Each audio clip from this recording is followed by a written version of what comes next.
Chers leaders, les leaders de mon continent, tous ceux qui dirigent, tous ceux qui sont à la tête, tous ceux qui guident les autres, les opérateurs politiques et toute forme de leader.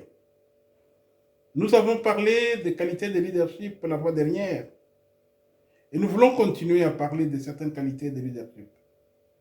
Et quand nous parlons des qualités de leadership, ce n'est pas seulement pour les leaders eux-mêmes, mais aussi pour ceux qui choisissent les leaders. Ils doivent tenir compte de certaines choses. Parfois, ils oublient beaucoup de qualités qu'il faut énumérer pour qu'ils puissent choisir quelqu'un. Quelle que soit la procédure de choix, ça peut être un groupe de gens ou ça peut être les gens qui élisent les autres. Alors, pour cette raison, nous parlons à tous.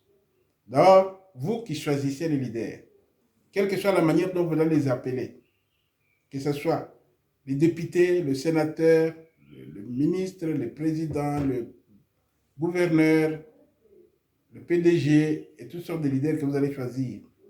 Et si le choix vous a été donné, vous devrez tenir compte de certaines qualités. Et une des qualités que nous voulons développer aujourd'hui, c'est le courage. Un leader doit être préparé à être courageux. Un leader est celui qui se met devant quand les autres fuient. Un leader est celui qui ne tremble pas avec tous ceux qui tremblent. Un leader n'est pas celui qui est dépassé par la situation. Un leader est celui quand tout le monde crie, lui avance. Un leader lui se met debout quand tout le monde s'assoit. Et le leader, c'est un homme sans peur. Non. La peur est un sentiment. C'est un sentiment que tout être humain peut avoir. Quand on est humain, on peut avoir peur. Il y a des situations où on peut avoir peur. Ne trompons pas les autres. Nous pouvons avoir tous peur dans un moment ou dans un autre. Cela dépend de la situation que nous confrontons. Mais la peur, le courage, ce n'est pas l'absence de la peur. C'est la triomphe de la peur. C'est la domination de la peur. C'est l'exclusion de la peur en soi avant de se présenter devant les autres. D'où le leader est celui qui a triomphé la peur et celui qui avance les moments où les choses sont difficiles. Le leader doit aussi exclure la peur de la mort. Oui, la peur de la mort tente tout être humain. Mais c'est celui qui se dit en lui-même que tout homme mourra.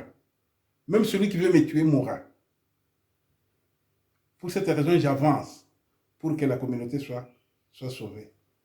Quand les choses vont mal, le leader se met debout parce que c'est un homme courageux. Bien sûr, bien aimé, vous aurez toujours la situation où vous allez trembler, vous allez sentir dans votre cœur une certaine peur. Mais il faut triompher la peur par le courage. C'est ainsi que nous recourons encore à la Bible, même si on n'avait pas la possibilité de la lire, ni l'amour de la lire, même si vous n'êtes pas chrétien, mais si vous voulez être leader, lisez la Bible. Parce que la Bible, c'est un livre de leadership.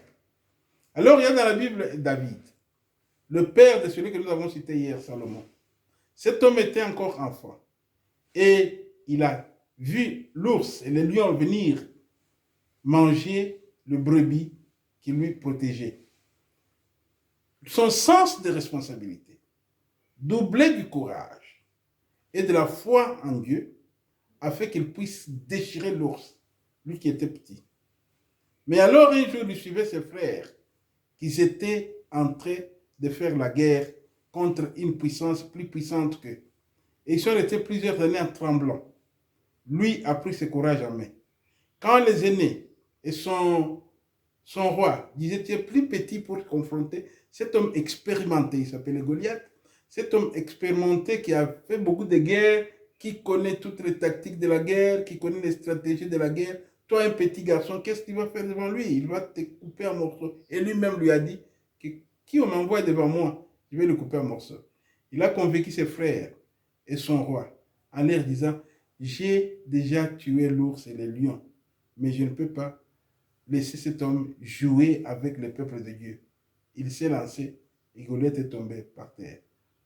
Le sens des responsabilités qu'il a développé depuis l'enfance, le courage et doublé de la foi en Dieu a fait qu'il puisse vaincre le Goliath qui était l'homme plus puissant. Le courage. Il faut que vous ayez toujours le courage. Que vous disiez en vous-même, j'ai le courage et je vais avoir le courage et je triomphe la peur qui peut venir sur mon chemin. Par là, les chemins que vous effrayez pour les autres peuvent vous amener à l'aboutissement parce que le leader lui-même est courageux. Merci.